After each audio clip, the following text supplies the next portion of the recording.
People of color think that credit cards are bad. Especially and immigrants. Credit cards are not bad. Credit cards can actually help you maximize your credit score. Because if you're using a credit card correctly, it can actually produce extra income for you if it's a cashback card. Yeah.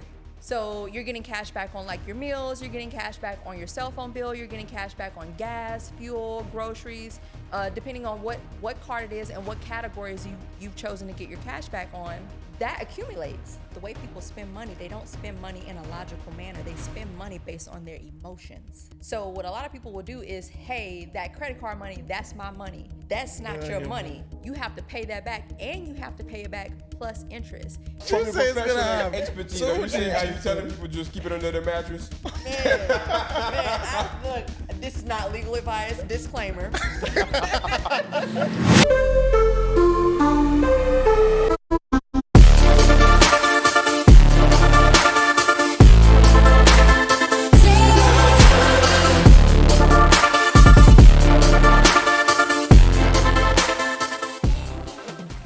Welcome to the Haitian King Podcast. So today we got somebody like very important. She been here before. So this is the reason we do this in the podcast. We're bringing people that's gonna come here and educate us about stuff that we don't have, that we don't know. That's why we bring you guests like this that's gonna come here and then give you all the things, all the low knowledge, all the things you don't even know about. That's what make the Haitian King Podcast special. Today we got with us returning guest, Carrie Goodly. Hey, y'all. How you been? How you been? Good. We've been shooting. You said it like I was somebody so important. Oh, you are important. Oh, you are. That's for sure. You're an Yeah, important guest. That's for sure. So how you been? How's been everything from the last time we saw you? Even though It's been wonderful. I saw y'all earlier today. Don't act like that. hey, that's what I'm saying. You gotta keep it professional. I mean, in the a sense. people didn't know I've been you. doing The great. people didn't They don't know that. They didn't know that. But now you put our business out there, but that's fine, though. Yeah, let's keep it low key. The subject we're gonna be discussing today is about credit, Yeah. and then also part of your portfolio, or at least something that you do, is helping people fix their credit. Touch up on that a little bit. At least what kind of got you into it? So what got me into credit is I used to have bad credit. I started fixing credit, I would say about like 2015. And I had it was because I had to do it myself. So I was in a situation where I had a business, that business failed. I was not able to draw really an income from it. So I had bills that were, getting behind. And when that business closed, I went to go and find work and figure out what I was going to do with my life. And as I started earning, I was like, man, I got to fix my credit, because my credit score was like literally a 475. It was terrible. I couldn't get anything. It was just horrible.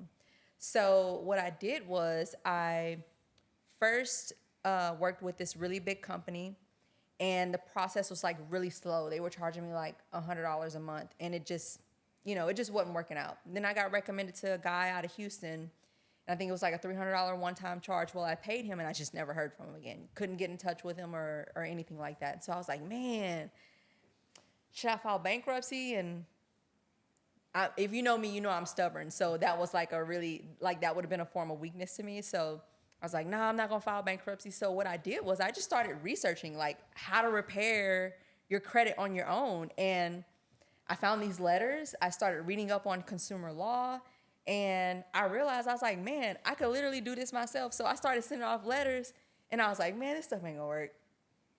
Come back, stuff is coming off of my credit, and I'm getting like really good at it. So I think I went from like a 475 to like a 680 in like 6 months. Nice. And then I just kept building from there. Like I started learning about like what makes up a credit score, how do you manipulate the credit scoring system, like how do you maximize your score, what behaviors you need to adopt to get the score that you want so that you can get whatever you want. And man, I just got good at it. And so I launched my business in 2018, and I was like, I'm just gonna help people repair their credit. Announced it on Facebook. I wasn't really on Instagram, like talking about them. Announced it on Facebook, and everybody in my area just didn't really have good, like it was a need, like it was a solution to a problem, right? And so I just had they just flooded my business, and my business blew up from then. And man, we've helped hundreds of people buy homes, cars, start businesses, get funding, like really just get their life in order. And so, that's how I got started. It was, I had a pain and I learned how to overcome that pain. And then God blessed me to be able to help other people overcome the same things. So let me ask you this. So dealing with bad credit, like having the business now, what is the worst thing you see people deal with that's make their credit really bad? What I see right now is the economy. And it's not that people are irresponsible, it's that they just don't have the revenue to pay their bills. That's the main thing that I'm seeing right now. And it's because people have not adopted, like, hey, the economy is changing, so my budget needs to change.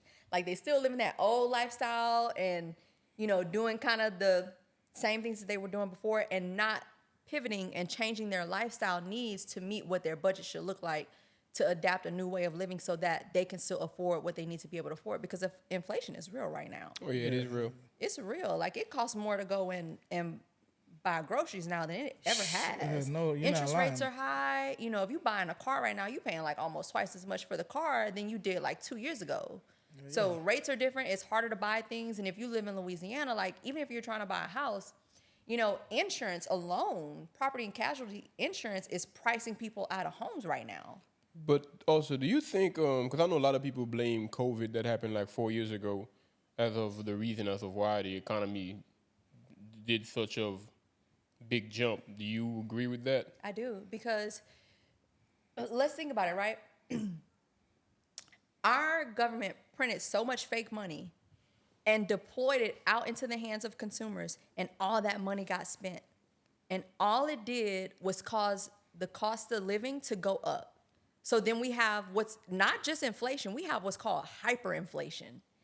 And when that little stimulus check or what, that PPP money, like when that runs out, so you don't have that money anymore, but then stuff is like up here instead of down here. So now you're having to sacrifice to pay for things that you could easily afford 2-3 years ago. So yes, I do think that that's the problem. All this money was printed, and it's like basically fake. It wasn't backed by gold. It was just like fake money, just printed and just thrown out there. But the thing is, you would have thought maybe the government knew that would have happened. I understand COVID was kind of like out of the blue in a sense, because a lot of people feel like COVID is kind of like something the government created or whatever the case might be. I know we're supposed to be talking about credit, but I know, but we're gonna get back to that. But to switch gears to get back on credit, the credit is very, very important. Everybody knows that. Absolutely. But at the same time, I've met a lot of people, at least the people that fake with a credit card type stuff, like they will spend the money, like, oh, my credit card got money, let me go on vacation. Even though they don't have it, it's kind of like in the back of their mind, they don't know, you got to pay that money back. Like, being in your line of work, have you actually had to teach people that type of stuff? Because to me, that's like straightforward. That's not your money. It doesn't matter if you got a credit card with $1 million in it. If it's not your money, you cannot go spend it recklessly just because it's available on the card. Have you had to educate people in that sense? So I agree with you. What you're saying, it seems logical, right? But the way people spend money, they don't spend money in a logical manner. They spend money based on their emotions. And so what a lot of people will do, and this is like widespread. So what a lot of people will do is, hey, that credit card money, that's my money. That's not your money. You have to pay that back, and you have to pay it back plus interest. And what a lot of people don't understand is that interest will eat your butt alive if you're just making the minimum payments. So what a credit card is really designed to do, if you're gonna use a credit card, you use it in place of your debit card. So like, let's just say, I don't know, I'm gonna just say like your income is like $10,000 a month. I just wanna use a round number. And you have a credit card that has a $10,000 limit, and your expenses are, let's just say, $6,000 a month. Instead of using your debit card, you would use your credit card, and when that charge posts, you make a payment from your checking account. Yeah. That is how a credit card is supposed to be used. If you want to use it as leverage, you don't use it to float your expenses, you use it to get the points from it. Yeah. Because most credit cards are going to come with either cash back or rewards points, and you can use those to, help line your pockets a little bit. Because if you're using a credit card correctly, it can actually produce extra income for you if it's a cash back card. Yeah.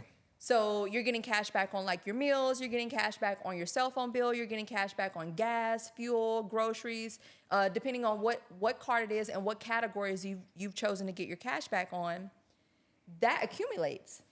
And so literally it can be like maybe, I don't know, like 1 cent per dollar or something, like, I don't know, however it is.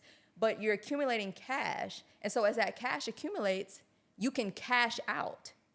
Like, I've literally done that with credit cards. I've bought like Apple computers with just points from credit cards, not actually paying for the computer, just using my points to buy it because, hey, I had a business card and I had to pay for my business expenses. And so I paid that back, out of my checking account, and then the points just accumulate. I've literally traveled for free off of points. That's what you're supposed to use a credit card for, not to float your expenses because you don't have it. And speaking of credit cards and credit, like one thing that always felt a little bit weird to me was because I got like a good bit of credit cards, and I barely use most of them. But for some reason, it's kind of like the less I use them, the more they grow. Do you think that's something they kind of do on purpose, just trying to get you in trouble? It's kind of like, okay, 5,000 don't mean nothing to you, we'll give you 10. Oh, 10, you're not sweating that. Let's give you 50. And it's kind of like it keep growing on its own without me making any request for that credit card to grow. Do you think that's something the credit card company do on purpose? Absolutely. They use it to entice you. So typically when you have a credit card, what they will do is they'll review it's a soft pull. They'll review your credit probably like every quarter. Every 3 to 4 months, they're checking your credit profile and they're looking at your debt to income. They're looking at your credit score. They're looking at how responsible you are. And they're just going to allocate more dollars for you to be able to spend. And it's to entice you to be able to spend more because your risk level is low. So like, if you have $50,000 on your credit card as a limit, you want to go and buy a boat. Hey, you can go and buy a boat. It's to entice you to spend more because they know that your risk is low. So you're going to prioritize paying that money back. So as far as credit repair goes, have you actually had to meet somebody to where their credit is so low and then also their income also so low to where you can even help them? Yes. And so I always tell people that when you're repairing your credit, it first starts with your mindset. When I had to repair my credit, it was very important for me to put a budget in place because let's just say I get all this stuff off my credit report and I still can't afford to pay my bills. My credit is like right back jacked up, right? So you have to adopt a reasonable spending plan or a budget. And you have to stick to it. You have to get current on your bills and do whatever you can to stay current on your bills. And then you start repairing your credit. And then you're adopting this lifestyle where, okay, my budget allows me to be able to pay my bills like I'm now current, so I shouldn't be missing any payments. So as I'm getting stuff deleted off of my credit profile, my score is growing because my current payment history is all current. It looks good. And you're able to pay your bills from there. But do you help your client build some sort of routine? Of course, you can tell them all that, but at the end of the day, they're grown. They can spend their money however they like. Yeah. Do you actually help them to where, in a sense, because you see some people who got a lot of money to where, like, certain amount of money, they got to run it by somebody before they can spend it because they're so out of control. Is that something, in a sense, you either help or do for your clients? So it's a service that we provide if the client asks. I'm usually not that hard-nosed. Like, I don't make them ask me for purchases, but when we are developing a relationship with the client, they trust us enough to where before they make a purchase, they're usually calling us or emailing us. Like, hey, what you think? This is the interest rate. And I'm coaching them. Like, I get a lot of people that want to buy cars and buy homes. And so I'm typically coaching them through that process. Like, hey, if you go and you're going to try to purchase a car, you don't want them to shotgun your credit. You want to let the finance manager know, like, hey, this is my score. I only want my credit pulled at the best banks that are gonna align with my score and my credit profile. And so maybe you can try it 3 times. Like usually when I go and buy a car, I'm like, hey, this is my score. I know I can qualify for the best rate. You got 2 times to pull my credit to give me the best interest rate. So my question would be like, so what is something about credit that's overrated and or maybe like that we don't know, that just like it's just so simple, but they make it seem like it's such a big deal. You have anything like you can tell us about, like maybe the people watching can be like, oh shit, I didn't know that. First of all, paying your collections does not remove them from your credit report. A lot of people get like medical collections, like if you go to the hospital and the bill is high and then you just kind of avoid it. And so as it ages on your credit report, it'll go to what's called collections. And what that means is, let's just say I go to the hospital. I go to the emergency room and I get like this crazy $10,000 bill. I just avoid it and I don't pay it. Well, what the hospital will do is they will sell that $10,000 debt. They write it off their books. They're going to sell that $10,000 debt to a third-party company. I didn't sign no contract with that third-party company. And so that third-party company going to start calling me 3-4 times a day. They're going to start calling my job. They're going to start harassing me, right? And they're going to want this money. Now, it started off as a $10,000 debt, but they bought that debt for pennies on the dollar. So they didn't buy it for $10,000, but they're going to want me to pay them $10,000. That's how they profit. And so what a lot of people don't understand is when these people are hounding you to pay these third-party collections or, like stuff like that they don't have the original contract, they weren't the original creditor, just because you pay that doesn't mean that it's going to come off of your credit report. Now, we think that it will because we think that if we do the right thing, right? If you do the right thing, you will be rewarded. That's not how collections work, and a lot of people don't understand that. But interestingly enough that you say that, I had like a bill from an ambulance that took me from my house and brought me 2 miles down the road. Probably charge you $2,000. $2,500. And I remember like when I saw it, I was like, well, hell no, I'm not paying that, man. They got me messed up. And I remember I was complaining to it about to my older brother, and I told him that, and the financial advice that he gave me was, don't pay it, they're gonna sell it to a third-party collector, and then you can negotiate with them, which is kind of what I did. I remember I ended up paying $700 to get it all like off my credit, but it came off though. I felt like I saved money in that sense, like because I felt like at that time that was like the best advice I could have received. Because instead of paying $2,500, I ignored the bill for like a year and a half, and then by the time it got to the third-party collector, they called me and negotiated with them. And I remember he was telling me you're not working, you don't have a job, you broke. Like, lie to them so you can negotiate. And I remember I negotiated. You start crying on the phone and everything. I did what I had to do.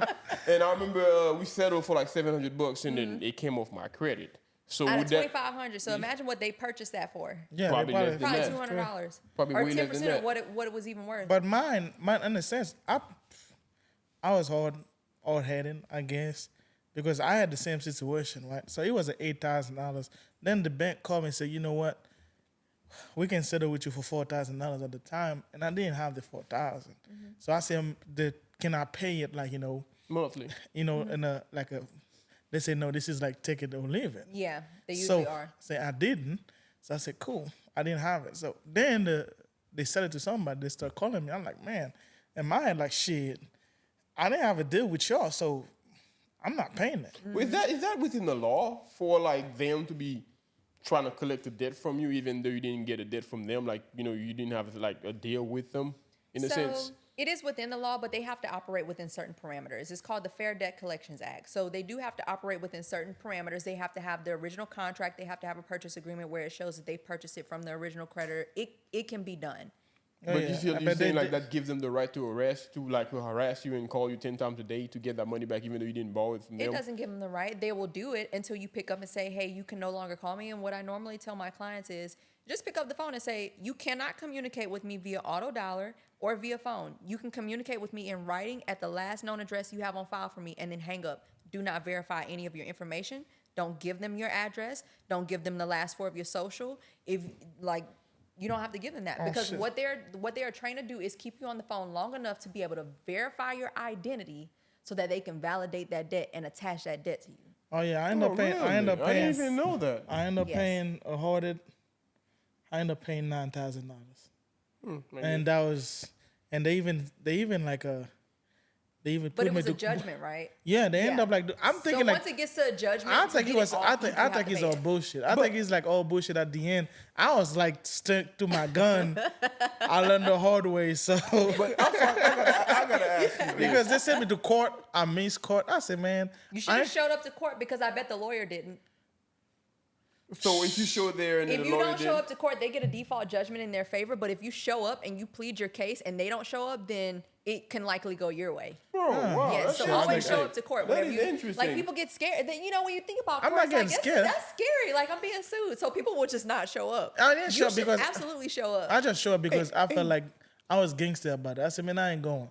But shit, I ended up paying $9,000 Yeah, and at what the happened, end. gangster? You had to pay more than I know what this you is kind of owed. off subject. Talking about court, you say court is scary. And off subject, quick story. I had a ticket. It was a speeding ticket. Usually, with my speeding ticket, I just pay them and move on. And then that one, they were like, "Nah, you can't pay. You gotta show up to court." I'm like, "All right, screw it." Showed up to court, and the judge said either the weekend in jail or $300. Honestly, I thought about it. And I thought about it. I'm like, What man, you had to do 2 days. that weekend? You know what I mean? It's 2 days. They ain't got nothing to do. Them boys gonna feed me 3 times a day. Hey, man, it might be an experience. But then again, I thought, okay, that shit gonna go on my record. Nah, I'm good. Because that's how I was just thinking about it. But Not that was buying just, no speeding tickets. But, not worth it. but at the time, don't get us wrong. $300 was big money. You know what I mean? I ain't gonna lie So to I'm you. thinking about Real something. talk. 2 days away, quick vacate real quick. Hey, I can look at you Yeah, like but a if I'm gonna vacation. have a record, it ain't finna be for no speeding Yeah, tickets. that's why I thought about it again. I'm like, man, that shit finna be on my record, so I do not need that type of smoke. So I've just paid it and moved on. But just to get back on track real quick, credit. A lot of people, put a lot of discipline within their life, like me, like him, who had to learn it the hard way to keep our credit in touch. But friends and family, in a sense, that can feel like, okay, your credit is great. And then you get phone calls left and right for people, but hey, man, can you co-sign me and this and this and that? Do you advise your clients against that kind of stuff? That's a good question. Absolutely not. That's Absolutely. a Because if good they don't pay their own bills, they ain't gonna pay the bills that you attached to. I'm gonna tell you, my daughter was 19 and she's 20 now. She just bought her first car. And what I did was I started building her credit when she was 13. So when she turned 18, she had like a 754 credit score as like an 18-year-old. And I made sure that when she bought her car, my name wasn't nowhere on it. So if the bill don't get paid, that's on her. And that's my kid. And it seems that I think that's very important. I think she answered your question. What did she say? But- That's my own blood. No, the answer is no. Don't do it because if they don't pay their own bills, they're not gonna But pay do you that educate them also? Because like even me, sometimes Yes, it depends I on the do. person. I feel like it's kind of messed up to tell them no. Yeah. Kinda I mean, in a that's. I sense. mean, I always say. Yeah. I always say about family. You didn't like your friends. You choose that. Family was given to you. You know what I mean? Good or bad, you have to deal with it. So sometimes I'm it's not like dealing with their bad credit though. But yeah, because sometimes they come to you and be like, man, my car been giving me problems. It's been at the shop every other week. And I'm trying to find this thing. Can you co-sign me? And Absolutely not. And I'm like, nah, dude, Absolutely I ain't doing. not. Or at least when you tell them what your credit is, they're like, what? Oh, man, you can come and Yeah, hook a because brother people up. think they But should you know, shop but- off of your credit. But I remember like back in the days, like when I was like coming up, like we didn't have nothing. But I remember one time a guy was like, man, I know my brother got a girlfriend. She had like a credit. She can just walk through the To the dealership. dealership and they just give her a car. Yeah. And I'm in that level now. But at that time I was like, I thought it was a fuck. It like was a a big big. deal. It was a big thing. I think it was. Oh my God! Like she can do that. It's like, yeah, man. She just walk in there, just give her the key, and she out of there. I mean, I was like, damn. But sometimes you just when you see it, and now you got a credit like that, like 800 credit, like FICO score, like you're like, it's a big deal. When I first got it, it was a big deal. Like, oh my God. Then after a while, it just okay. It Yeah, just, it's just And whatever. also Yeah. the question, I know the biggest credit you can have is 850. The biggest I've seen myself Yes. was 805. And I remember it was my brother when he was purchasing his house, and then the realtor was like, 805. I ain't never seen that before. What's the highest credits you've seen? I've seen like 830s, 840s. Yeah. Who the heck are these people? I've repaired people's credit to 800. How does it get that high? Because mine being in the, I guess, close to 800, and they stay there. Length of credit history.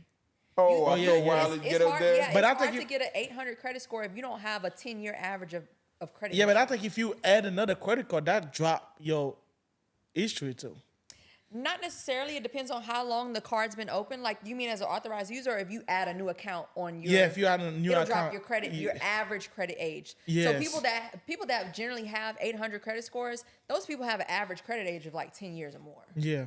So it's time that gets you up there. I mean, I Okay, got up yeah, there. You want to I keep got- your accounts open as long as you possibly can. And the way to do that is not necessarily with those term loans, like your car loans, because those are like 5, 6, 7. Well, some people getting car loans for like 8 years, but it's with your credit cards. Yeah. Keeping your credit cards open. Like, I have a credit card that's like 15 years old. Nice. Talking about keeping credit cards open, being an immigrant, I remember my mother used to always warn me about credit cards. And then, like whenever you turn 18, you started getting those those offer letters, like you get this credit card. And I remember my mother used to always warn me, don't do them. Like they're just trying to, it's a trap or whatever. And at first I listened to her, and then I was like, man, screw it. And I started getting all those credit cards. But there weren't that much money. It was like 500 one, 600 there. And like, I don't even think none of them was like, wasn't even $1,000. But I got a whole bunch of them. And I remember when I was talking to somebody else, they were like, oh man, credit cards are bad. Because keep in mind my immigrant background, they just scare you with this type of thing. And now that I know better, I wish that I kept them open. Because back then I was like 18, 19. Mm-hmm. And I remember I closed all of them. I remember I was calling the bank one by one and be like, close them, I don't need them. And then I was ripping off tearing up the credit cards. But do you think that's a smart thing to do? Or perhaps if somebody got a credit card or maybe they don't feel financially responsible and they're like afraid of the credit card, do you advise them to just cut it off, throw it away, or perhaps just keep it open because it's going to help your credit? So I think that, and I want to say that I see it mostly with people of color. There is this bad stigma with having a credit card. Like people of color think that credit cards are bad. Especially immigrants. And credit cards are not bad. Credit cards can actually help you maximize your credit score. Like I literally have credit cards that don't have a limit on them. Like you could just, like I can go and buy a boat or, really whatever I want with my credit cards. They just don't have a limit. They're not bad. Just when utilized improperly, they are bad. So if you're using credit cards like they're your money and you're not paying them back, then yes, they're bad because you're getting over leveraged and the interest rate will eat you alive. But if you use them responsibly, you can they can maximize your credit score. So do you feel like that stigma is kind of like coming from an uneducated point of view in a sense? It's coming from a place of fear. I think the debt for credit card was like, if I'm not, maybe I might get number one. I see it the other day. I think it was like 97 billions in debt. Like I wouldn't be surprised. People are using their never credit pay their cards to credit live daily question, now. what's up with that bad stigma with Amex? I've been a few places where they tell you straight up, we don't take Amex. What's the reason behind that? It's because of the credit card processing fees. I don't think it's a stigma. It's because they don't want to pay the processing fees for you to swipe that card. And also, so they charge them a processing fee? All cards get charged a processing fee, but I think they're a little bit higher for Amex. And interestingly enough, whenever you get a credit card, you go check your credit score, and it show you the credit limit, 50, 60. Mm-hmm. Honestly, I enjoy seeing it going up. And I got an Amex, 6-8 months ago? Mm-hmm. And I'm like, okay, it's unlimited. Let me see what my shit going to go up to. And it popped up. You mean checking your spending power? Yeah. Yeah. But it popped up on there as a credit card that I have, but it don't show up as how much. Like, how if you got a 10,000 credit card, it adds up, 5,000 adds up, but that Amex never showed up. What? So Amex reports kind of weird on your credit. What it'll do is Amex cards have this feature where they have a revolving side to them, and then they have a charge card side to them. So revolving means that if I have a $5,000 revolving limit, I can spend $5,000 and I can revolve that payment. Like I don't have to pay that whole $5,000. It'll break it down into an interest-only payment, which is a much smaller amount that's more manageable. And you could just pay that every month, but that's basically just interest. And then Amex also, so they have that, but they're kind of hybrid. And then they have this charge card feature. So above that credit limit, let's just say if it's a $5,000 credit limit, let's just say I spend $10,000. My revolving side, it's going to let me revolve that $5,000 of that. But the other $5,000 at the end of my statement, I got to pay that all up front. Oh. So that's why it reports like that, because it has a charge card feature along with the revolving feature. It's kind of like a hybrid of the two. So that's why you can have a pay over. So Amex, they call it pay over time. It's really just revolving. You can have a pay over time limit, which in this case may be the $5,000, but you can actually spend more than that. So whatever you spend more than that, you got to pay it off when your statement comes. Oh, that's interesting. That's why it reports kind of odd on your It never, like, thing is, don't report on my stuff at all. Like, you don't add up to it. It's kind of like you owe this month or whatever. Plus, I always pay whenever my shit is due, I just pay the whole amount anyway. Mm-hmm. But at the same time, it don't report at all. It just report as, okay, you got that card on your credit score, but it don't show that my credit limit has been increased or anything like that. That's kind of odd. No, it won't show that. Okay, and also another interesting thing. And that's mainly with Amex. Like, they just report differently from everyone else. That is interesting. And also another question that I had. You kind of touched up on that earlier, and you said, like, it's a bad stigma among colored people or also immigrants. Do you feel like perhaps like maybe as soon as a kid turns 18, they should find a way to get in touch with somebody like you so you can educate them about credit for the future life to come? Because me and him, like we said, we had to learn the hard way how credit really works. But a lot of time you see some people that don't even quite understand anything, and then they pushing mid-20s, late 30s. They don't even have like a single clue how credit works. Do you think that should be something important as a parent who may be watching this right now, got a kid that's about to go to college, whatever the case might be, should, I guess, book a session with you so you can educate them on the good, the bad, and the ugly? But I understand what you're saying, but in the same token, I mean, even to get to 18, that's even crazy. Why they don't even add that in school? Yes. It really should be a part of the curriculum. So you're going from 0 to 18 not learning about credit at all. Yeah. Yep. And then you get thrown out into the real world and you're just supposed to know just what to do. Yeah. And most parents don't know how to talk to their kids about being educated on credit and finances because they aren't. Like, they just flying by the seat of their pants trying to figure out life.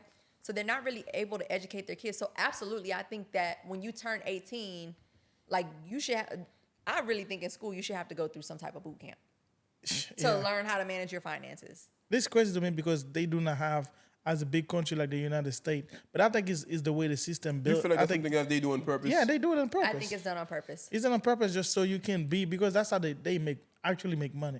If you're very educated, how they gonna supposed to make money? Because they want you to be on this debt. Well, they can't get over on you when you're educated. That's what I'm saying. When you're uneducated, they can charge you those high interest rates. That's how banks make money. But you know what I find interesting, though, also? Because certain trick a company use, and I can see it from a mile away. Like, let's just say you finance a phone, and then you were supposed to pay it in a year or two, and then the moment you're almost done with the last few payments, they're like, guess what? You're ready for an upgrade. Yeah, you're ready for an upgrade. Just bring us that old one. I got another. But I feel like when they do it, I'm like, man, I know what y'all doing. Mm-hmm. But it blows my mind when I see other people that recognize that. They're like, yeah, I'm due for an upgrade, as if it's a free phone they're about to receive. It's called shiny object syndrome. But the thing is, I would have thought, okay, I was struggling with this. Well, maybe not struggling, but that bill has been high for the past 2 years. I'm almost done with it. It's a 2-year-old phone. It's not that old. It's still working perfectly, whatever the case might be. But yet they say, like, yeah, you do for an upgrade. Just bring your old phone, and then we're going to give you another one. And you know what? One thing I feel like should be illegal, like whenever they got those big companies that's like trying to advertise their stuff, I feel like it should be illegal to sell false information in a sense. It definitely should. Because I remember this so vividly, though. Satellink, which is no longer around here. One day they had this young kid that knocked on my door and be like, man, Satellink offering internet for $20 a month. I'm like, sign me up. Yeah. He gave me a card, and next day I rushed up to Satellink. I'm like, this is my card, and this dude says $20 a month. Tell me where can I sign up at? They're like, in order to get that, you got to get the phone, you got to get cable, you got to get the security system, and then we're going to hook you up with internet for $20. And if you get all that, plus that $20 internet, your bill going to be like $220 a month. So you had to get 3 You had to get everything to qualify for that $20 a month. But yet that card the guy gave me, I read it black and white. Satellink offers $20 a month internet. And that's so misleading. I exactly. know. And imagine how many people they got with that. Oh, so many people. Yeah. Plenty. And do you feel like that's something perhaps like you said, most people are not educated towards credit, and then you get those companies kind of like Satellink in their own way, kind of did to draw people in and screw their credit? So you and I have actually had this conversation, like something similar to it. You know how we were talking about reading contracts? Mm-hmm. Yes. People don't read. People do not read to understand. If you are a good marketer or if you are good at advertising, you're going to put what the person wants to hear in big, bold letters. Yes. And then all the stuff they need to hear and understand is very, very small at the bottom. That's the part that people don't read. And then when you come back, don't read. And when you come back, they're like, "Oh, you didn't see this little." I mean, I couldn't see it. Like this microscopic wording, you didn't see it. No, because I didn't have my magnifying glass. I think a lot of stuff supposed to be illegal. Like even though when you watch the commercials, it's like about like a medicine, and then they've been telling you one good thing. That shit can probably kill you. I'm like, what? But you got 20 damn. And at the end of the car, you're like, I don't want to take that. Exactly, but they go fast towards. And then also another story about credit, because like I said, my credit, I work hard to get it where it's at, and I protect it with everything I got. And I don't care about financing a car or anything like that. Like, I hate financing shit, period. Like, the moment I know it's going to be an extra bill for me to pay monthly, month after month, I'm like, I'm good. If I can afford it all at once, if it's not that deep, I'll leave it alone. Right. And I was trying to buy some tires for my car. Like, I wanted to lift it up and do all that crazy stuff to it. And I walked in there, ready to roll, and I told them I got the money, this is the kind of tire I got. And they said, okay, we'll get them for you, and then we'll call you back. Came back about a week later, and they said, they told me, I asked them, what's the total? They're like, the total about $3,500. I'm like, well, let's roll. And they're like, you gotta finance it. And I'm like, I can't afford it right now. And then honestly, they turned me down because I wasn't willing to finance it. Like, what's the big idea behind that? Interest. So interest is the cost of doing business, or interest is the amount that a bank can make. It's the cost to borrow money, basically. Yeah. That is how businesses profit. That's how businesses and creditors profit, by charging interest. And so if the worse your credit is, the higher the interest they can charge you. So the more money they make off of you. But that is really the answer. That is crazy though. That is crazy though. But it's not though. But I've seen people. It is. I've seen people. But I mean, it's crazy, but it's not like, if you think about it from a business sense, that's how they making money. But you like, it's not right. You're But But it's not somebody big, bad. I know somebody with 25% interest car note, and it's like an old Ford Everest or some whack ass shit like that with a 25% interest, but their credit are terrible, and they went to one of those mommy and daddy car salesmen. buy like, year, pay year, kind of like. I don't know what they were quite going. I remember when I saw it, it was like 25% interest, and then they were like paying $500 for a 2011 Ford Everest or some crap like that. And but I was like, I think they shouldn't give credit, because even when I got here, like as an immigrant, and then my situation was bad, and I remember CSC was giving you $500, to start up shit. I only got the $500, not in my, because I needed the $500. Not in my mind. It was giving it away. Just there was a giving away, Yep. but at the end of the day, I ended up paying it forward later on. But at that moment, as somebody that was struggling, you give me $500, whatever the case may be, even though the interest was gonna kill me later on, but I just give me the $500 now because I need it. I think that's the thing they do. I don't think like is the right thing, because people like this really struggling. people that's uneducated, that's struggling, they Really make it super struggling. attractive to them. You put them in a trap. You make their life even worse It's and all a worse. trap. And it's that's worse. a word. That's a word that we really should talk about. Like, all this really is a trap. And so if you don't know how to play the game, you're gonna be stuck in this maze Yes. forever, just trying to get out. That's And evil. also That's evil. payday though. loans. Oh my And God. interestingly enough, payday loans. And the thing is, that's why I That's always evil. say, They got so many evil that's companies. why I out there, see man. people and like certain things. I'm Man. like, do people don't kind of wise up and see what they're doing here? And I remember I took one payday loan. I think it was like, I forgot Payday what it loans was. are diabolical. And I saw it, and then when I realized how much I had to pay back, I'm like, you know what? It doesn't matter what kind of emergency I'm in. I'd rather die. I'm not going back there. Hey, in a sense, it's legit.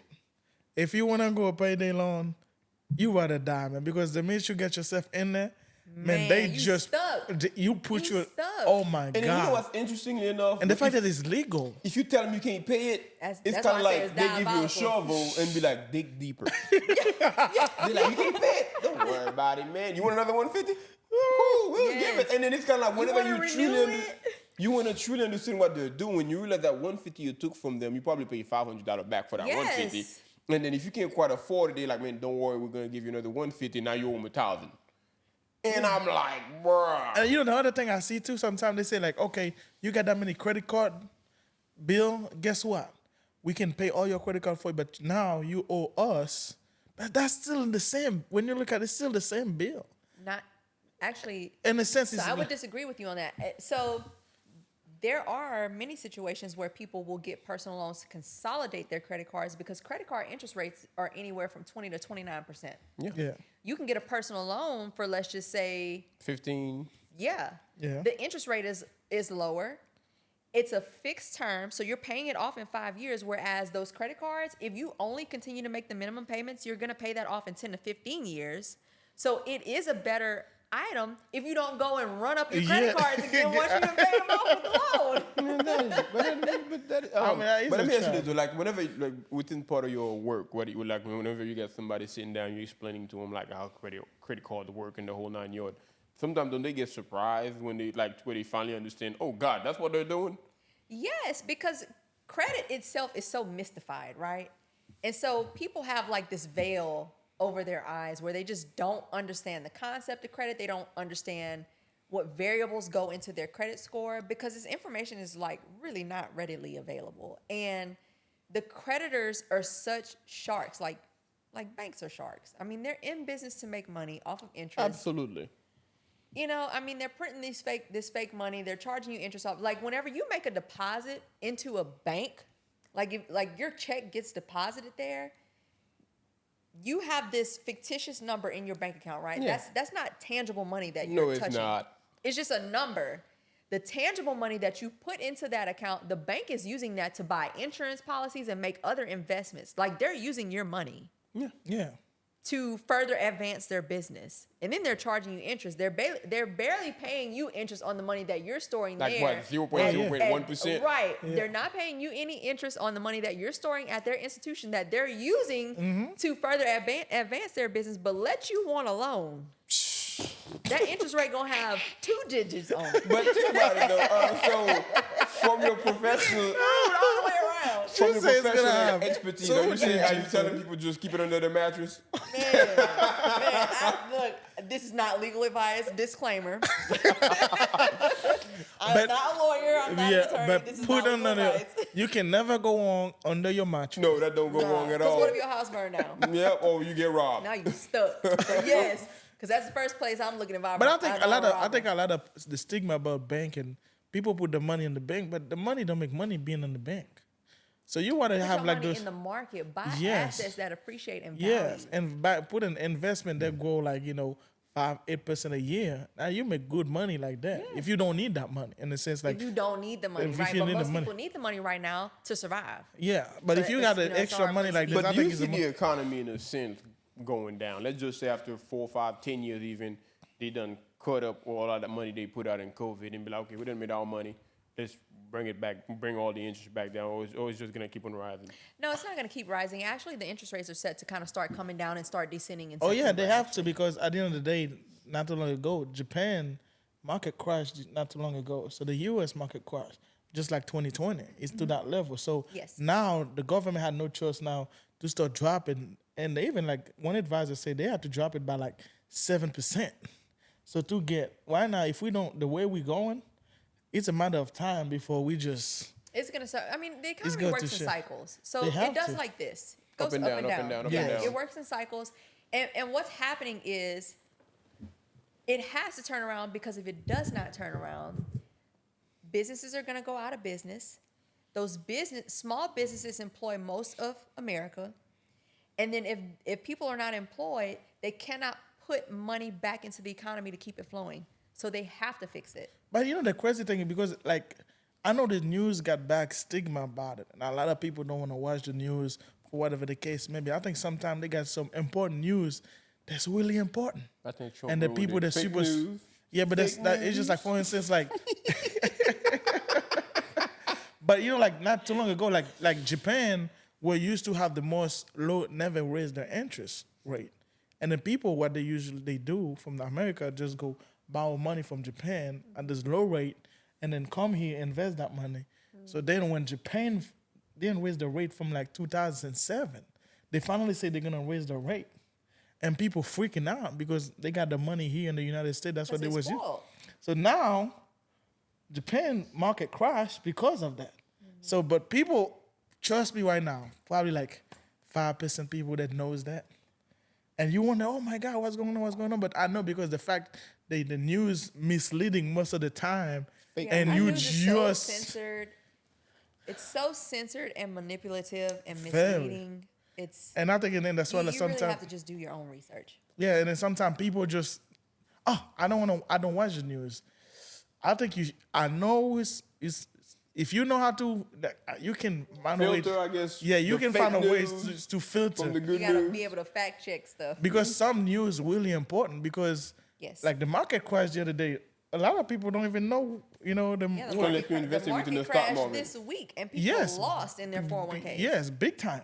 Big Market time. crashed like 2020. Bitcoin went down, lost some money myself, and I'm like, man, I was mad. But still. Yeah, I mean, I'm just saying, like market But now crashed. is the time to buy, because everything is discounted. Oh yeah, But yeah. I'm So on- the not market bad for can me. crash and your values can go down, but your number of shares do not change. No, it does No, not. So no. you still own the same number of shares, now you can buy at a discount. So now is the time where people should be Yeah, loading up. long term, you're good as long as you don't move the. If you move the money right now, yeah, you kind of fucked. But Stock if you, market is a long-term game, though. yeah, but I mean, there's some people. Let's say, for instance, you was retiring tomorrow, you kind of fucked. Oh yeah, I'm stuck. You fuck, you know, in a Yes. sense. But if you just a long term, you want to keep that. But I'm just saying, at the end of the day, I feel like if you're watching this, it's good. I know the news is misleading, manipulative, like we said.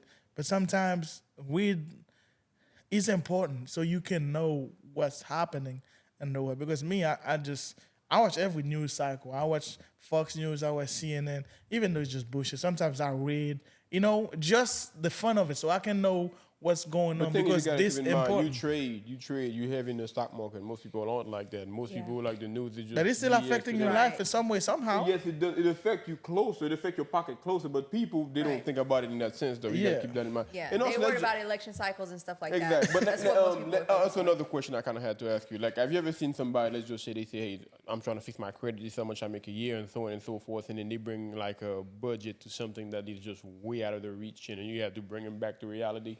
Is that something that you ever had to deal with? Like a budget for what? As far as like let's just overspending? Let's just say somebody approach you like and says they're making $50,000 a year and they're like, man, I want a Tesla truck. Help me get one. I'm going to say be for real.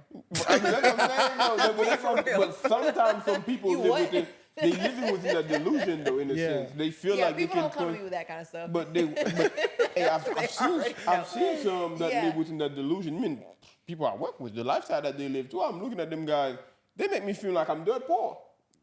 You know, that's what I'm saying. I'm like, dude, that's $100,000 truck.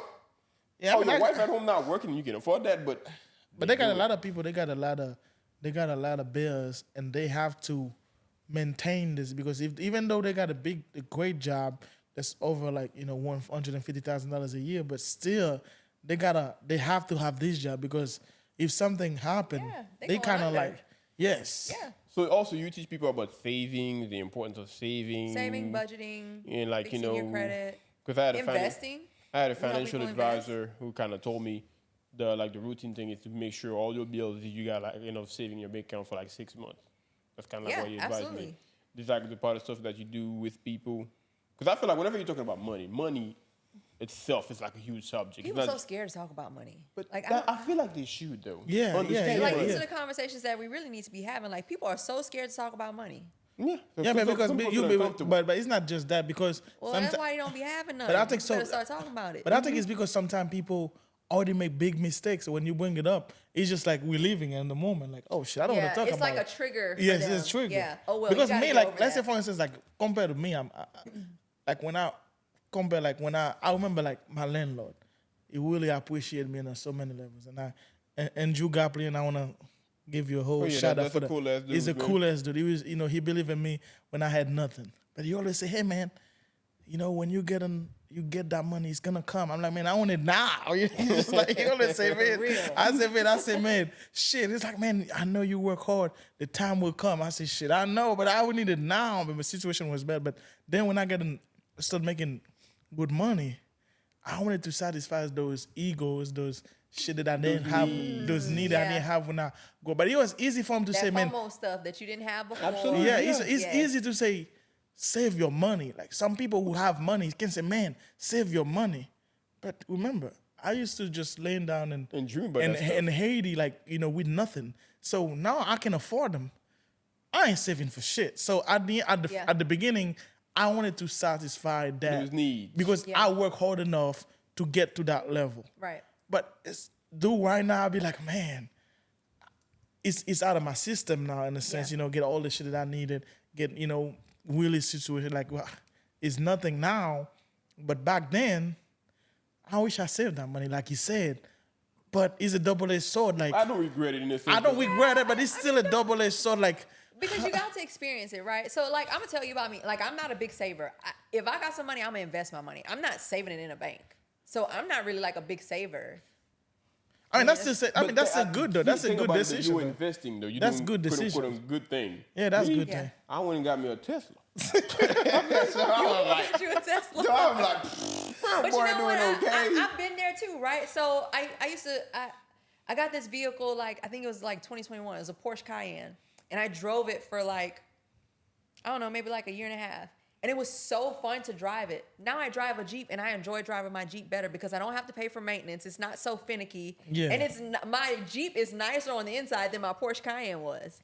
But Yeah. that's what I'm saying, that those irks, those itches that People you just feel like to those scratch. names. But They want to be able sometime- to say, I have this. Yeah, but the thing is, sometimes I think like just the when I remember when he got the Tesla, it was nice because my boy wanted the Tesla. I mean, this dude before Yeah. he got the Tesla, this dude can tell you anything about the Everything, Tesla. anything, everything about the I mean, he Tesla. can tell you from the T to the A. I mean, I'm talking about this dude, no Tesla. And then after a while, I'm like, to me, myself, I'm like, man, Tesla gonna be like 5 years from now, it's gonna be like a Toyota. But in Yeah, his for Nowadays real. it is. And now they but are. yeah, They but in are. his mind, he was like, man, shit, Tesla. And I understand that. And he got it, like what, 6 months, a year later.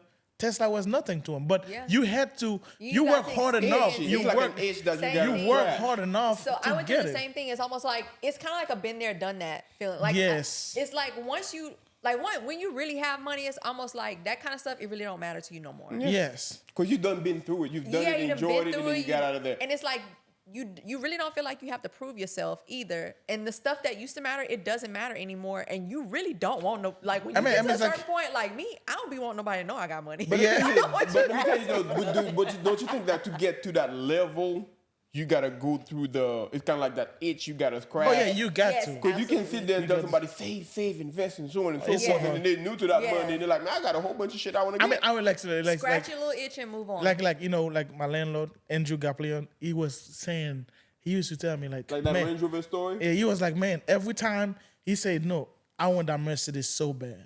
He's driving I think at the time, He got a Toyota Camry. Toyota Camry. So he was driving it. He said, man, every time I want to get the Mercedes, I go over there. And they say the price. He said, I can get it anytime. He said, you know what? I'm going to drop 40,000. You know what? Let me buy a new house with it. He just bought a house property with it. And then the fact that he knows he can go at any time and swap his thing and get it. that That makes him not feelings care. that he It's don't, freeing. you know, he just know. It's not because I can't afford it. I just know at any time I can go get it. Right. My Toyota Camry don't bother me, but it take a level. You need to be to that That's level a to level of understand. maturity. Yes. A lot of people that I see And that he's have great bad at that. credit, they got bad credit because they was trying to impress people that don't even like them with stuff that they don't need. But Yeah. and also, I understand you're trying to impress people that don't even care about you or like you. But in a sense, because me, I don't care. Like I said, I've been past that level. But certain time, interestingly enough, funny story, that probably happened like a year ago. I got a 1995 Ford Ranger, favorite car in the world. I wouldn't sell it for $20,000 even if somebody offer it to me. And I say that people think I'm joking, but I'm dead ass serious. And I stopped at Walmart on 171 because my brother lived in Must Bluff. I was going to his house, and I stopped by Must Bluff, that Walmart over there. And I saw somebody that kind of looked like somebody I knew, and I was kind of, looking at them in a creepy way. Is that so-and-so? And then when I realized that wasn't them, and I was like, okay. And the person kind of gave me that look, like the up and down, and look at the car. I'm not going to lie. I felt disrespected because I remember the look, oh, you got a Tesla. That which didn't mean shit to me. Yeah, but but- in a sense, I'm like, I mean, because it's just, even though like Tesla at the time when he had it, it was a big deal. I had mine in 2019. even just like the truck right now. I mean, even though I think the truck, The truck was very I think the truck gonna be That truck eventually. looks dumb as Oh, hell. yeah. Yeah, hell. I think 5 years Yeah. from now it's gonna be the same thing. It's just gonna be like a normal truck. But right now, because it's new, people like new stuff, like new toy, new shiny. So thing. that truck is a play on emotions. Yes. And that just goes to show you that a company can take a truck and give it to a company can take a stupid thing, right? Because that truck is a stupid thing. To me, it is. Yeah. It is not anything that anybody should really aspire to have. A company can take a stupid thing and give it to a bunch of celebrities because those celebrities didn't pay for those Tesla trucks. And because the celebrities are driving it, people think it's cool now. Yeah. Oh yeah, It is. And That the way, truck is stupid. and the way them guys is doing it now, they put the Rams They on putting it. Dayton's on them and everything. Yeah, they make it wrapping look them. so But the thing nice. is, You I know? feel like It's that still urge, dumb. It that is. urge is something you cannot unteach people. Like, of course, people want to be financially But it's so hard, savvy though. or It's whatever. so- People want to be a part of the in crowd. Yeah, they But do. it's so hard. Like think about it, because when you poor, you grew up in that. In the sense, like watching TV, seeing people. Oh, I want to be that when I grow up. I want to do this. I want to do that. Then it's hard if you end up in that situation to control yourself. it's hard because think about it. You already like instill it in your mind. This is who you aspire to be, but truly it's not a thing. But you But make it a thing in your You gotta go mind. through it to realize, okay, You know? it's not that big of Yeah. a deal. Because like to You get really just got to just go to through. get in a sense of credit, because like purses, shoes, Yeah. clothes, vacation, trips. Everybody want that lifestyle. They want to kind of show, and for the most part, they punching above their weight.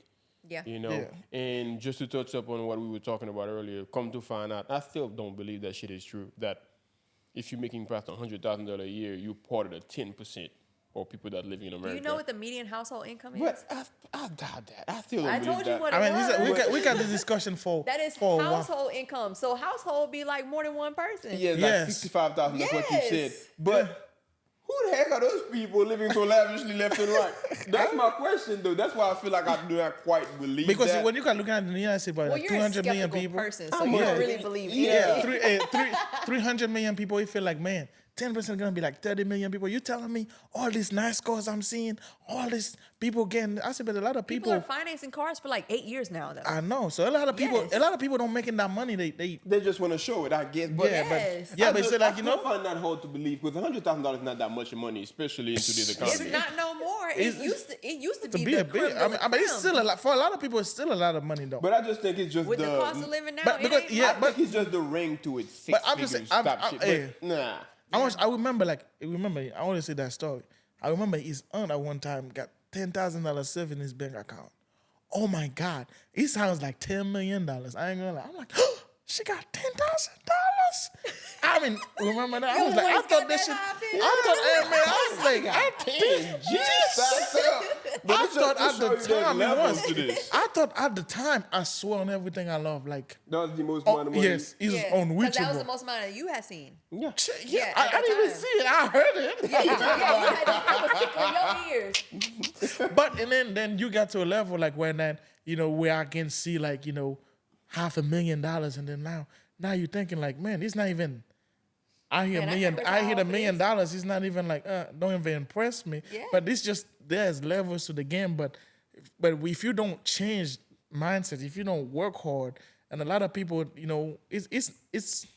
I know the system trying to keep you in that. I think it's good. That's why we do have this show to teach people, man. It's So a much mindset. more than what It's you was taught mindset. growing up, because it is so important.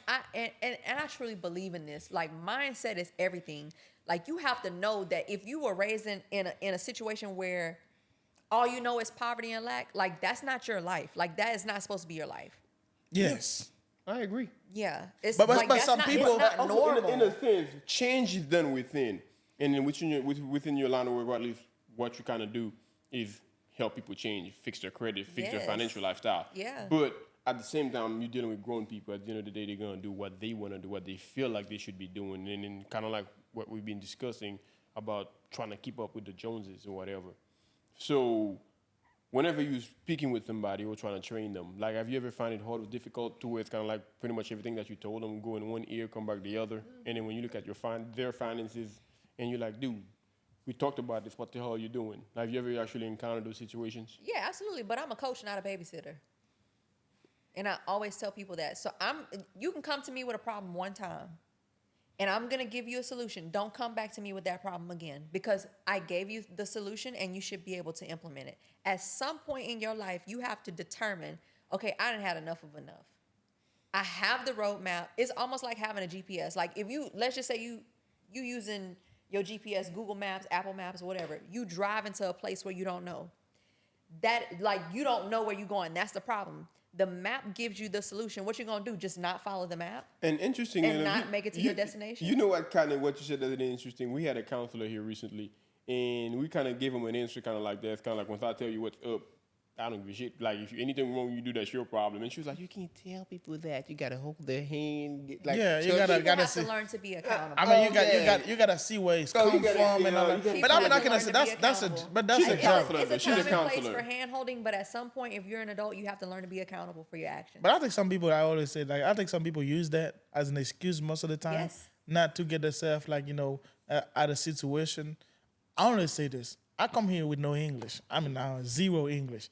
And I had to pick up clothes in the airport. So at the end of the day, I don't think there is nothing you're going to tell me here I'm gonna feel sorry for you because I feel I like didn't even know what Yeah. are you doing mean. You know what I'm saying? I didn't even know 'Cause what look that at was. What you came up from. Yeah, so therefore, like, yeah, we all I had a bad childhood. I had a fucked up situation. I mean, we all do. But you can't stay on that. I don't think this is a way for you to stay on you. But I that's think you what, can do in a better. sense, sometimes I struggle with whenever I'm dealing with people. It's kind of like the lack of empathy when I'm hearing a sad story about this or that. They had it hard, whatever the case might be. And in a sense, it's not.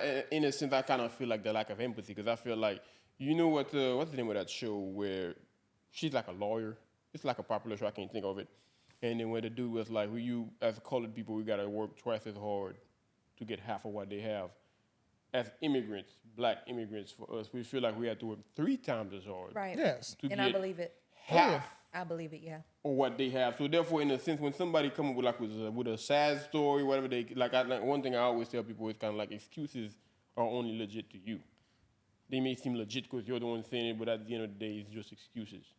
And then when I guess address people in that manner, they always I guess accuse it of lack of empathy. Oh man, I'm telling you, you don't understand, or stuff like that. So I'm sure people have approached you with like a sad story before, as of why they don't have their finances together, or something in that sense. Yeah, all the time. And so I do, I can empathize, but it's only so long we're going to cry about the problem. Eventually, we have to come up with a solution. You got to get to work. And how bad do you want what you told me you want? Because when the first time I talk with a person, we're going to, like, what are your goals? And every time you come to me with a sad story about why you can't do what you said you was going to do, I'm going to remind you of your goals. So it's important for people, like I said, accountability is so important. And people just don't want to be accountable. Even as adults hate being accountable. Yeah. I don't know what it is. It is like crazy. Give 'em a rash or something. I know it is crazy how people just. I mean, shit happen.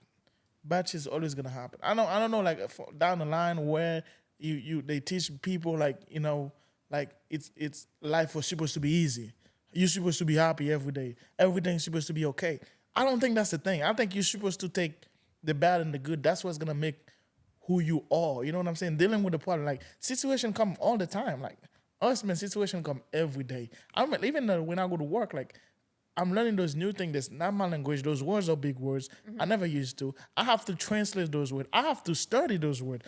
And those guys are easy to them. They just the first time they say the thing, like I'm like, man, I'm like, have to go. I guess I don't know if you may want to call it college. We have to go to school to learn. I guess it's college. yeah. Have to do that. Thing is, English is not even our second language; it's our third language. So we have to adapt in that sense. Like till this day, as we're speaking, I'm sure you can hear the difference in the accent, the way we enunciate. Yeah. And I feel like if I can make it through all that, your sad story is irrelevant. And then when you treat people that way, when you tell them that, dude, I really don't care about this or that, it's kind of like the lack of empathy. And sometimes we're not even talking about a financial level and everything in life. Just everything. Everything in life. Yeah, absolutely. Like your sad story is irrelevant because mine, they It's show even up. sadder. Yeah, mine Because is- let's talk about how y'all even got here. I know, first of man. all. I know. Yeah. Mine's even sadder. Like I always tell people, Yes. my very first TV in America, because I remember when back in the early age, I used to play video game heavy. My first TV was a TV I picked up from the side of the street. Shit. And I remember it was like a big old box TV. I saw it and I'm like, Wow. I picked it up and I Shit. fought it. Because like, as you can tell, I'm slim. Back then I was probably with like 90 pounds. Yeah. And I picked it up, I struggled. It was like big box TV, not even a flat screen. I picked it up, struggled. God. And I remember when I plugged it in the wall, I was like, turn on, please turn on. Please and turn and then it on, turned right. up. I felt like I won the lottery. And that made your whole day. Oh, yeah. Absolutely. Yeah. And I remember at that time I had an Xbox 360 from way back in the day. Plugged it up. It worked. Nobody could tell me shit. Yeah. Yeah. So therefore, that's why when people come You're up just with making it happen. So Yes. when I hear like a certain sad story about how they couldn't make it, I don't think people understand the word sacrifice. I don't think people understand like yes, I can get this right now, but guess what? I gotta think about bigger, better, and whatever the heck it is. And but sometimes, honestly, me personally, I don't get people. I genuinely. I do mean, not. I think The thing is, when I make excuses, whatever the case might be, we all make excuses. Yes. But while I make it, while I say it in that moment, trust me, I am well aware of Right. some BS. yes. But you have a self-awareness about Yes. yourself. But some people, they say those BS, not only they believe it, and they trying to shove it down your throat as well. Yes. Yes. They're trying to Yeah. make you believe what they're They saying. try to Like, impose their belief yes, on you. Like you're supposed It's to. delusion. Yes. I call those people It is. delulu because they are delusional. It is. It's not. I mean, people want success but without the work. I just don't get that. It's you gotta put the work. It's nothing. It's not just the work; it's the sacrifice. But I'm just, it's gonna come, like, but to get to the hard work, sacrifice is a no-brainer. It's gonna have to happen. I mean, I remember when I got here, man, I was walking to work, like for 20 minutes, and my job is working all day. So then I guarantee you, when I leave work, if somebody give me a ride, if you say you're gonna kidnap me, I'll say, please take me. I couldn't walk back home. It was like that 20 minutes was like it was the worst. like you 20 minutes all day, yeah. Yes, you walk all day, and I gotta go back to. I'm praying for somebody to pick me up. If you say, "Hey, man, I'm Jeffrey Dahmer. Nice to meet you. So can you drop me right here?" But that's to that level. But I mean, it's just like when I see. I mean, it's at the end of the day, cool. Like that's why when you bring your stories to me, I hear you. I understand. Like, okay, to me in my head, like if I tell him a story, man, this is what I got going on. It's just like he's already wanting solution. I'm not telling him to feel empathy for me, like, oh, really, Yeah. man? But sometimes a lot of people, it's just speak like But that. his mind works like that to where he just start figuring stuff Yes, out. Like I'm yes. like that. Like if you come to me with a problem, okay, it's like boom, boom, boom. This Yes. and what people need to understand is like it's like people are waiting for someone to come and save them. And people need to understand that nobody's coming to save Yes. them. They seek that pity party. It's kind of like whenever they Yes. bring that BS, they feel like you gotta be like, oh man, that is sad. oh yeah, it's my okay. God, it's Everybody But goes people- through it. People like to whine because Yes. they like that reaction. That's what I'm Yeah. saying. Like the attention That's that they it call it gets. like because they want Yeah, you you to really keep can't do nothing with them people. because the minute you say, okay, so what you gonna do about it? Oh, they don't want to hear that. Oh, now No, you're they being do like not want the you're being solution. insensitive. You're being that sensitive. You gotta do something about it. Yeah. Crying. Like I always tell people, when life goes south, and I understand that we're human beings, we got emotions and whatever the case might be. But when life goes south, even if you spend 2 seconds crying, it's 2 seconds wasted that you could have been working on a solution. I So mean, let if you're it- gonna spend 2 seconds crying, hurry up. Like just hurry up. Yeah. So that's what I'm saying, though. Yeah. So therefore, it's kind of like the fact that I understand that, and then now, of course, a lot of people be like, "Man, you insensitive, you cold." Somebody even told me I'm dead inside. And they even But said it's I'm Man, I dead. thought you was a nice guy. Yeah, they said I'm dead inside. But the And- point, because so at the end of the day, they're looking for something. Yeah. And then what you're providing right now, that's not what they're looking It's for. not feeding. Yes. It's not feeding. Because that they want emotion you that want they're- you to say, "Oh man, yeah, I had a bad childhood. My life was messed up. Yeah, I hear you. I understand. Cool. Use that bad energy. Like make the people that doubted you, make them feel it. Yeah. No, but instead they want you to say, "Yeah, man, I feel you. Oh, that's so sad, bro. I mean, I can't believe you go through that." And you like, and people like that. I don't like that. I really hate That's it. because you got that dog in you. I If you hate want to make it that. at life, you really gotta have that I dog hate in you. You that. got to. Hey, You like got let's say to. for instance, like Everybody don't have that. you know, funny thing. I'm gonna tell you. When you say everybody don't have that, but everybody want the success though. Everybody's Yes. faking that fake life on social media in a sense. Everybody want to show the world that fake, I guess, success. But you know what the whatever you crazy wanna call it. thing? You know the crazy thing? People be amazed. They make it through high school. And then they got, you didn't have a GED, like a ceremony. I'm not celebrating that. I'm sorry. Hey, I exactly. can't do it. And I don't think it's a thing. we're gonna close up I on don't this. think it's We're a gonna thing. close up on this because she looked at her watch earlier. No, my alarm just went off. But I'm I just was saying- trying to make it be quiet. But at the end of the day, I don't think it's a thing. Like high school, you shouldn't throw a party. That's not a thing. I'm sorry. In Haiti, this is not a thing. We don't celebrate that. It's just high school. It's not a big deal. It's like you're supposed to do that. I'm glad It's- I mean, I think it's fine. It's I think not. parties are Brought that up, fine. 'cause It's not a sometimes I see thing. people celebrate I something. feel like high school parties are like sending your kid off to college. Yeah. Like letting everybody see your kid before they go to college. Or like I they mean, move I away think, or, I think it's because something like you're in a great country. I get it. Because sometimes I give see you people that. celebrate But shit that don't mean nothing. Nothing, Like nothing. that don't get you nowhere. Nowhere. Like, what the heck are you celebrating? what GED give you? No, I mean, you're gonna get to. I'm tell you what, You I still ain't graduated there. from college. I didn't even go to the graduation. I'm like, man, I'm ready to get paid, bro. But I mean, you ain't You going. didn't have to go to your graduation? Hell no, I didn't go.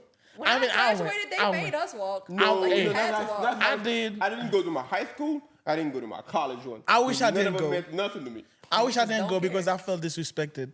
The reason I felt disrespected was I'm a very competitive type of guy, right? So my how you call this? What teacher? No, counselor, what? the grade. What's the last? What Your is it? final GPA? grade? The GPA. My GPA was 3.495 something. Oh, you got some sense.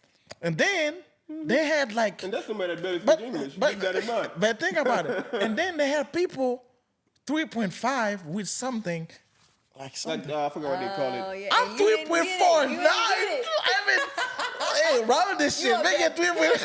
Hey, Hey. I'm 3.49 something. Yeah. Round it. Make Round it 3. I was mad. I'm like, if I was 3. Even though if I was 3.48, still, if I was 3.3 something, Yeah. I would not pissed off. Yeah. I'm 3.495 You like right something. there. Right. I mean, the fact that I see Like those frog people, hair. difference I see those people, I felt like, man. They decked out too. Oh, they fucked me over. I mean, I was so mad. I wish I You didn't was at go. the back of the plane. I was like, man, why? It was nothing. At the end of the day, it was nothing. I think it's the competitiveness in me.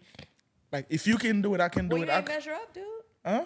You did not. You fell short. didn't And you know what's funny? I didn't. They had a standard and you didn't meet it. If they were on it, That's the thing that says some people give 150% and get mad that they give 200, and I can relate to that. 100%. That's how we are. But at the same time, I see people who give 60%, 20% and then they sometimes. want to throw a party. Yeah. And then when you tell them, man, get the fuck out there, they look at them, they make it seem like you hate. No, I'm not hating, man. Yeah. There's levels to this shit. That Yeah. ain't nothing. They're like, and That's participation trophy mindset. I don't think that's the exactly. thing. And I'm Yeah. like, but that My is- kids would never get a participation They trophy won't from me. know about to throw that shit away. But to conclude everything, of course, Carrie's been here before, and then usually we got this little game we play, favorite place, favorite food, or whatever. I feel like just for your sake, we need to change it. We're gonna give you a chance to talk to people and kind of let them know how to get in touch with you, what kind of service you offer within the credit world, you know, your knowledge, your experience, and so on and so forth. And they're saying like the nicest thing you can tell, nicest things too. That's gonna sound to us, but so a lot of people it's gonna sound fucked up. But tell them to them straight up, like what they need what they need to Like do. to credit, like Credit. strict, they need to be, get in touch with you, and so on and so forth. You know Legit what I'm way. trying to say. Let them sure. know straight up, no lie. For sure. So I'm on Facebook as Carrie Griffin Goodly. I'm on Instagram as I am Carrie Goodly. They're gonna put my link in the comments. Yeah, in the Right? YouTube So, description. And I provide a multitude of services. So I provide a done-for-you type of credit service where we go in, we coach you financially, we dispute your credit items for you. I also teach a class on how you can do it yourself. And I just launched, actually this week, I just launched a free site where you can go in and do it yourself, repair your own credit using artificial intelligence. Nice. So that's going to Interesting. be in the link that they're going to post in the comments. But I want everybody to know that when you're repairing your credit, it doesn't matter if you did it or not. Like if something is on your credit, you by law have the right to dispute anything that is on your credit, whether you did it or not. And if it is not 100% accurate, they have to remove it. The law backs you in this. So don't be afraid to dispute things that you did. Like if it's a late payment that you know you did, or if you actually filed for bankruptcy, or if it's a charge off or a collection, you know it's yours. A lot of people say, well, it's mine, so I know they're going to validate it. It doesn't matter if it's yours. Most of the stuff I get off of people's credit report, it's theirs. They did it. But it has to adhere to certain requirements to remain on their credit report. And so if I dispute that item, or if that person disputes that item for them on their own, and it doesn't adhere to those requirements, then by law, it has to come off. And Interesting. anything that I can do for you, if you research it, you really can do it yourself. So don't let people tell you you have to pay somebody to repair your credit for you. I got started by figuring it out on my own. So if you are just one of those people, you like to do it yourself, we have do-it-yourself options. Like I said, we have the free website where you can do it yourself, and AI will do it for you. Interesting. Print your letters and everything. So you don't even have to pay me. Hey, Ah, I didn't man, even man. know that. I know. Yeah, that's I know, his- that's a new one. You Yeah, know? I didn't even know about Yeah, you that. don't even have to pay me for that Yeah, one. man, That one's this free. is coming from Carrie. That's big. Yeah, yeah. Just launched this week. Man, this is why I really like appreciate the show. I mean, we right now in episode 17, believe it or not, and it's just Wow. It's been a ride. It's been a ride. even It's like really compared fun. to first day we started to right now, how comfortable we get, how comfortable we like doing this.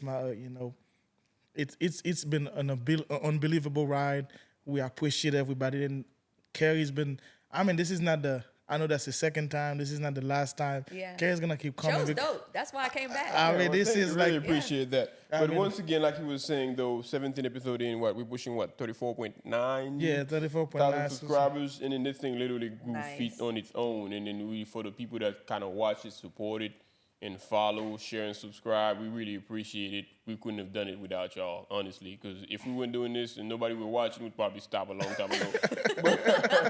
We'd probably stop a long time ago. But within this whole ride, we had a chance to meet extraordinary people. People with so much knowledge, people that know so many things about this world that could blow your mind. Just like right now, we done learned that AI can fix your credit. Yeah. Who knew about that? Yeah. But once again, ladies and gentlemen, Yeah, I mean, we it's- had Carrie Goodly. It's been a blast. That's the second time in the show. Yes. and then She definitely will be back. and stay tuned. We got Yeah, like next time we'll have to talk about like business credit and investing. yeah, Yeah, we just- just gonna keep going. Oh, yeah, Absolutely. yeah. We I can mean- come back. Going. You can come. and we can- gotta stay tuned. We got many people coming. We got more things in the mix. In the mix, we got a lot of things coming in the future. I mean, keep supporting us. I know my English is still fucked up. That's not gonna change, but get used to it. Yeah. But other than that, We understood. But hey, that's a really show. the Man. Thank Haitian you so Kings much, Podcast, Carrie. ladies Thank and you gentlemen, so and much. then that is a wrap. Thank you so much, Carrie, man. Thank you. You're We couldn't do welcome. this. Oh, that was fun. That was fun. That was fun. Thank you. Like I know you've been starving, so I knew we could have kept on going back and forth till like 12 o'clock, and I'm like, okay, man, Now I gotta find some place open that's gonna feed me. now man.